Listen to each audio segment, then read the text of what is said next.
Welcome to the NTN Nightly. I'm Nisha Charles. This edition's top stories. Sir Arthur Lewis Community College signs off on outstanding collective agreements. 30 students successfully claim the Yes I Can program. The Republic of China Taiwan has made another tangible contribution to Saint Lucia's education sector. All that and the NTN Nouvelle en Creole. The Sir Arthur Lewis Community College has signed on to the 2016 to 2019 and 2019 to 2022 collective agreements following some amendments.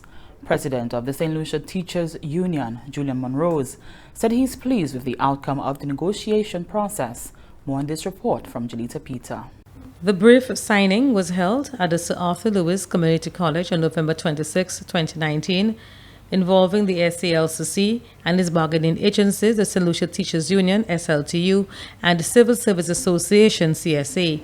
The ceremony was also witnessed by representatives of the Labour Department and the government negotiating team. The SLTU president says they are pleased that some of the clauses that were negotiated in terms of salaries and the lump sum payments have already been implemented. Meantime, the SLTU president called for the SALCC to have greater status on the negotiating table. The Saint Lucia Teachers Union, in particular, wants to put on record that while we understand the principle behind the government negotiating team representing the Sir Arthur Lewis Community College, because there are financial implications for the state, we have the view that the Sir Arthur Lewis Community College, the Board of Governors, should have a more prominent role in the negotiations rather than just being observers. If the board has a more prominent role, we believe that it will make arriving at decisions on negotiations a lot easier. So that is in terms of our take in terms of moving forward. We look forward to working with the board for the implementation of the collective agreement. Having the document is one thing. Implementing the articles of the collective agreement is another, is also very, very important. Chairman of the SALCC Board of Governors, Mr. John Calix, has welcomed a proposal by the SLTU president for the two parties to meet to discuss the rollout of the other articles of the collective agreement. Also addressing the audience was the CSA General Secretary, Mr. Claude Paul, who noted the cordial relations between the CSA and the SALCC.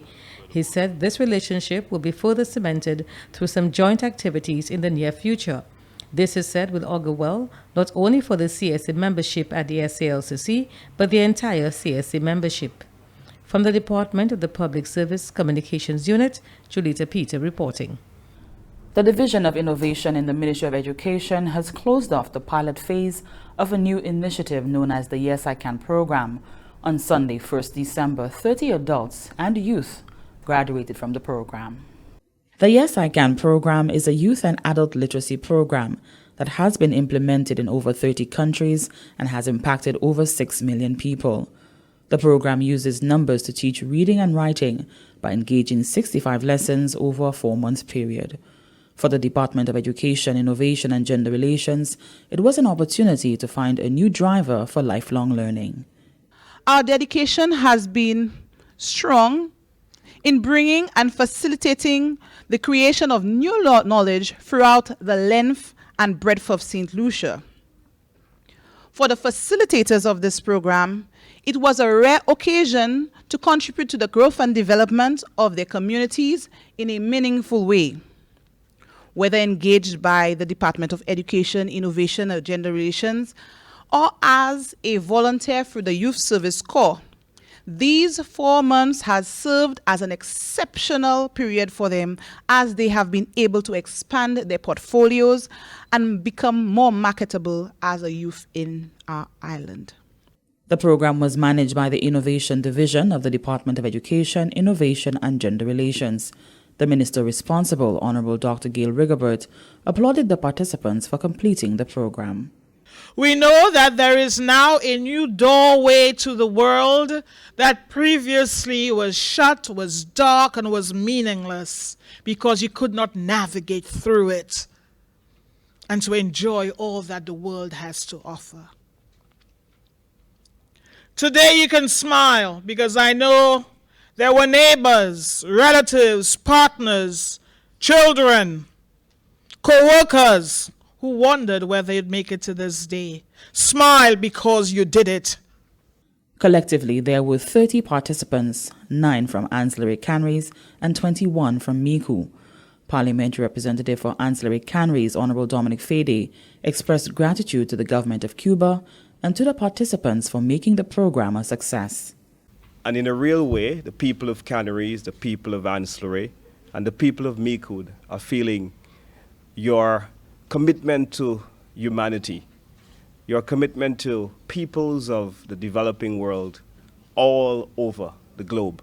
And I thank you on behalf of my constituents, and I know my colleague, MP, will also do the same when she comes up on behalf of the people of Miku. But on behalf of the proud people of ancillary and canneries that are here today, many faces that I know so well, many single mothers that I see in this room, I thought to myself, what tremendous courage you have.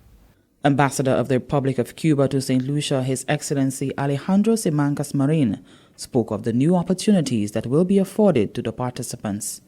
To be able to read and write means to be able to think, to be able to reason, to awaken your curiosity about what surrounds us, to be able to better interpret the world and its complexities and to reflect it much better. You will be able to enjoy the journey and imagination that reading signifies. You will be able to enjoy and be touched by the verses and sensibility of our Caribbean and worldwide poets that are walked. The graduation ceremony was held at the Finance Administrative Center on December 1, 2019. In more education developments, the Republic of China Taiwan has made another tangible contribution to Saint Lucia's education sector. More from Janelle Norville. The ceremony saw the signing of the cooperation agreement of the Information and Communication Technology ICT and the implementation arrangement of the 3-year project ICT in Education.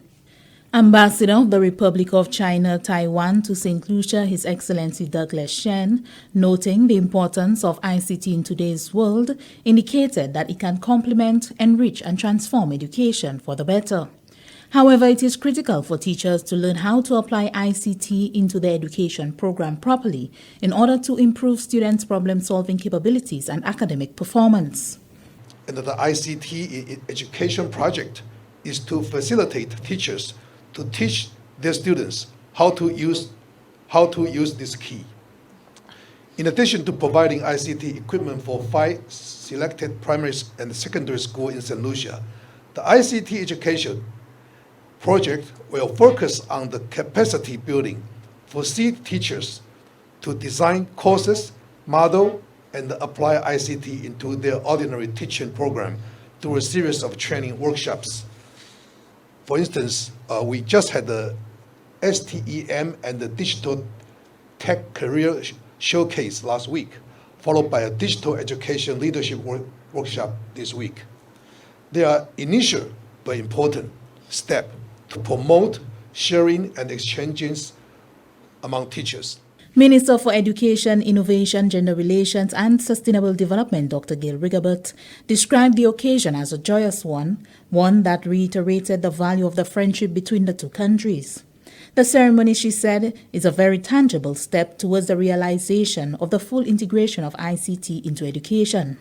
But here we are, 3.5 years on, making yet another huge step to ensuring that the children of this nation are not caught on the hard shoulder of the technology revolution, and that they too can benefit from the requisite skills, the excitement of having state-of-the-art hardware, but more importantly, that their teachers too would have been adequately equipped to share in that learning experience with them. Permanent Secretary in the Ministry of Education, Innovation, Gender Relations and Sustainable Development, Michelle Charles, spoke to the areas of priority. This engagement will focus on 3 core components. The first being ICT for educational infrastructure, and this element seeks to conduct planning, development, and implementation of application systems and physical ICT infrastructure at the Department of Education and 6 of our educational institutions. These namely are the secondary schools of Entrepot, Sir Ira Simmons, Patricia D. James, the Soufre Comprehensive, and 2 primary schools, the Gordon and Walcott Memorial Methodist and the Camille Henry Primary School. Another deliverable of this agreement is the development of an information system. This task will result in the creation of an online platform that will assist with instruction in schools.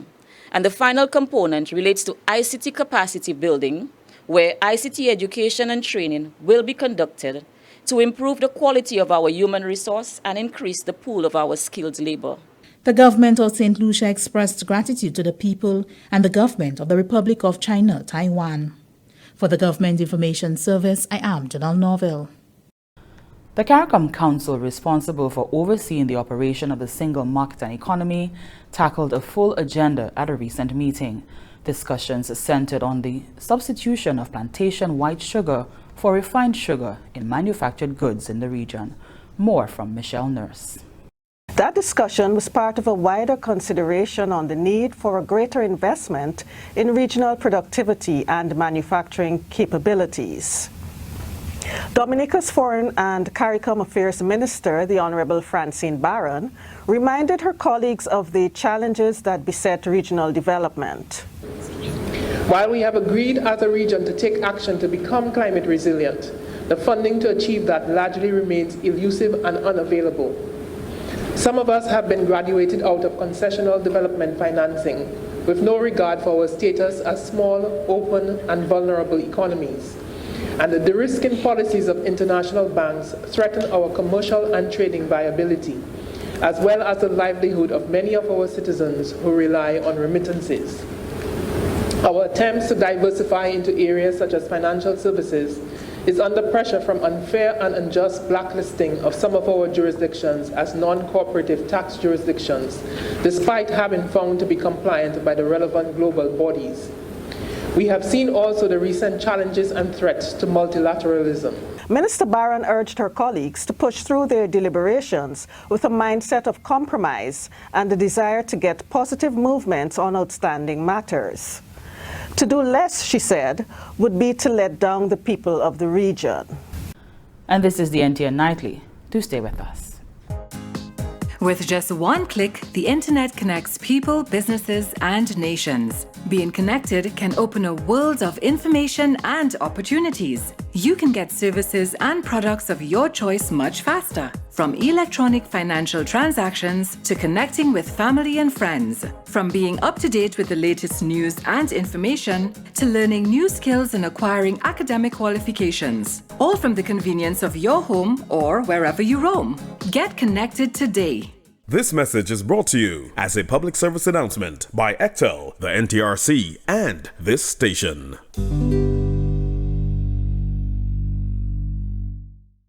Welcome back. The Department of Agriculture, Fisheries, Natural Resources, and Cooperatives, through the Water Resource Management Agency, will on Wednesday, December 4, 2019, host a national consultation on rainwater harvesting.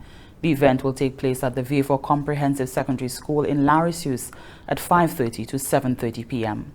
The event is part of a disaster vulnerability reduction project initiative to increase the resilience of small island developing states to the impacts of climate change. The consultant will present his draft findings regarding advancing water conservation and rainwater harvesting. Topics for discussion are recommendations on financial incentives for rainwater harvesting, including subsidies and other mechanisms, regulatory requirements in new construction, future development projects, and devices to improve efficiency in water usage.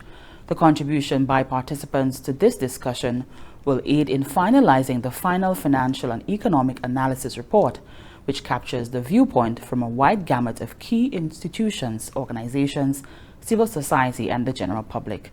This robust document, it is hoped, will form part of a catalyst for change in rainwater harvesting usage. And stay with the NTN Nightly. Up next, Primus Hutchinson is here with the NTN Nouvelle en Creole. Be aware of and follow water conservation practices. Here are a few tips to help you save water. Wash dishes in a basin of water instead of a running tap. Soak pots and pans instead of letting the water run while scraping them. Check toilets for leaks by putting dye in the tank. If color shows in the bowl without flushing, there is a leak. A leaking toilet can waste thousands of gallons of water. Use a bucket instead of a hose to wash cars and reuse grey water from laundry to water plants. Water conservation reduces energy consumption and strain on the water distribution system. Conserve water whenever possible. And remember, every drop counts. A message brought to you by the Water and Sewage Company Incorporated, WASCO. Welcome back. We join Primus Hutchinson for the NTN Nouvelle en Creole. Monsieur, Madame, Département qui est responsabilité pour information en gouvernement Saint Lucia GIS, assumé par Télévision Nationale pays NTN, qu'a présenté Nouvelle en Creole. Présenté Primus Hutchinson. Les membres directeur Millennium Heights Medical Complex, ça c'est Gwek là qui est responsable pour passion toutes ces instituts de sat à sous façade grande, c'est sat à sous façade gauche Millennium là, j'ai engagé assistance un bureau de consultants pour porter conseil et services techniques. La meilleure façon pour le travail à l'hôpital Victoria, ça a commencé à travailler à l'hôpital Owen King. Directeur qui est responsable pour qui ce changement ça l'a fait, ça c'est Dr. Lisa Charles. Remarquez qu'il est bien plaît pour manier ce changement ça là qu'a fait comme il a montré ces diverses fautes qui ont à l'hôpital Owen King. Il a ajouté que c'est assessment ça là qu'a dit pour un mois et durant temps il a présenté un rapport entièrement concernant toutes ces situations et ces facilités ça là qui est ces facilités là. Dr. Charles dit que ça a fait possible pour organiser un plan de travail pour ces divers systèmes à l'hôpital là, commencer au pourri pour l'année 2020. Directeur exécutif pour l'hôpital Victoria, Nancy Francis, qui a dit que la consultation est très importante, comme il a fait un assessment pour montrer qu'il a des et meilleure façon pour avancer l'opération de l'hôpital là. Selon Francis, la consultation a adressé plusieurs sujets, par exemple, toute affaire technique, et meilleure façon pour déposer toutes les ordres qui sont sortis à l'hôpital là. La majorité, c'est l'équipement qui a des problèmes. J'ai trouvé rangé avec le bureau Premier ministre là. J'ai présenté une date là qui voulait pour toute opération vie commencer. C'est le premier quartier à l'année 2020. Division qui est responsable pour santé et l'environnement. J'ai pris des marches pour placer cette liste à dans une meilleure position pour prendre garde ces diverses Tibet qui a porté maladie en pays. Pour raison ça, j'ai ouvert une facilité à Union pour examiner ces diverses migrants qui en pays. Le ministre qui est responsable pour santé, honorable Mary Isaac, déclaré que l'établissement ça a montré committement du département santé pour réduire la sous-population migrants et l'autre Tibet qui a porté maladie. Selon le ministre santé, cette liste à présent qui a dans une meilleure position pour changer à ce mouvement ce Tibet ça et que ça savent côté yo plus commun conseil et qu'il plus facile pour prendre action pour contrôler l'activité pour empêcher l'année plus maladie hors migrants et l'autre Tibet qui a porté diverses maladies.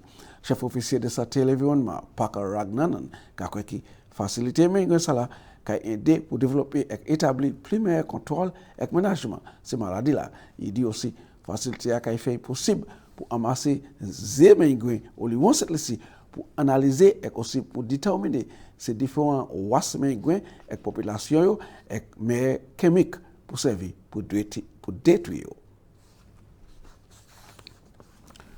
Le gouvernement a jamais été information concernant prix pétrole en détail pour le mois de décembre.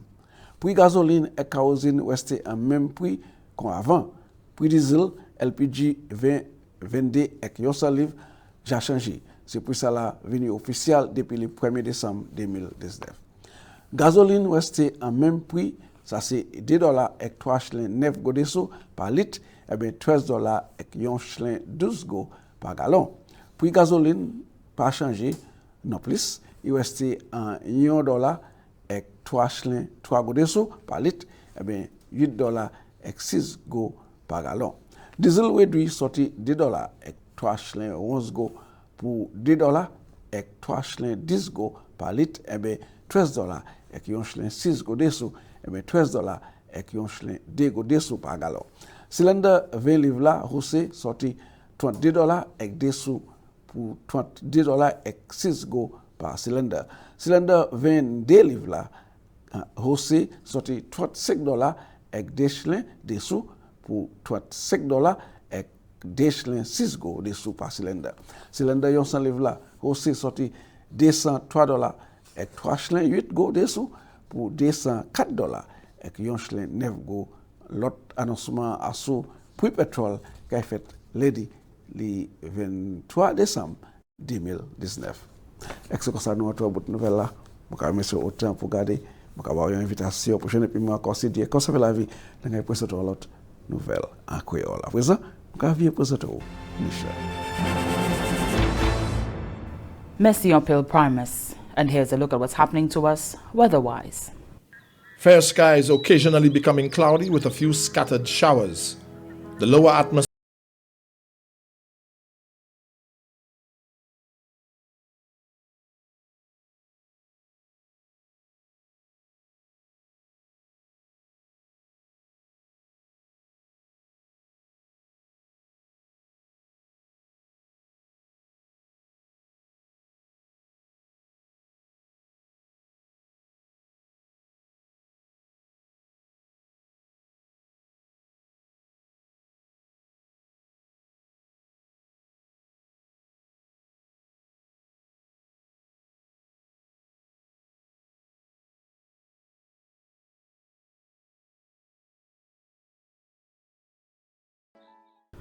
And that brings us to the end of the NTN Nightly. Join us next time at 7 p.m. with a repeat at 7 a.m. You can also catch up with us anytime on the Saint Lucia Government Facebook page or YouTube channel. I'm Nisha Charles.